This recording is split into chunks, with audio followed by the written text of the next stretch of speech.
আল আমিন নামের একজন একটা পোস্ট দিয়েছেন, সেটায় লেখছেন কর্মচারীদের বাড় দেওয়ার জন্য অর্থ উপদেষ্টার পদত্যাগ চাই।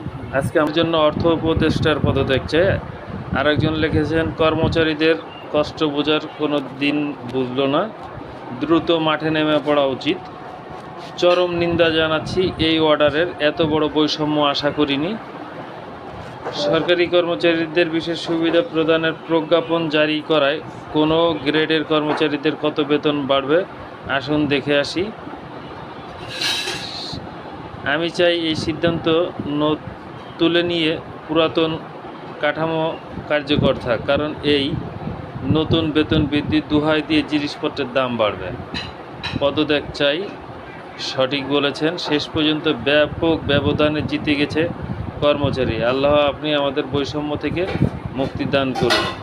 আগে 5% বিশেষ সুবিধা কি বাদ যাবে? আরেকজন লিখেছেন মোলা, আরেকজন লিখেছেন ইয়েস, বাজার পরিস্থিতি হোক এরকম কোনো মহার্ঘ ভাতা চাই না। সরকারি চাকরিজীবী মাত্র 18 কোটি মানুষ কষ্ট পায়, এটা আমি চাই না।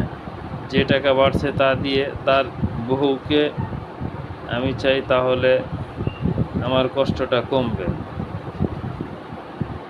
আরেকজন লেখছেন তামাশা, একজন লেখছেন রাইট, আরেকজন লেখছেন right right right right yes right.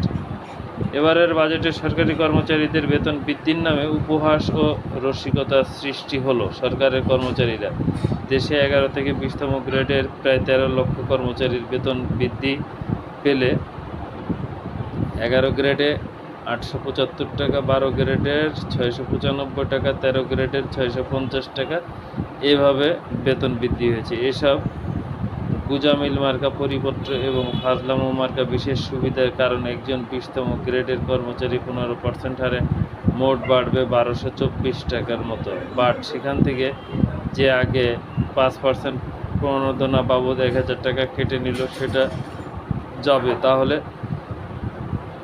দাঁড়ালো কি 224 টাকা। অথচ এই নিয়ে সাংবাদিক থেকে শুরু করে সিডিপির বাম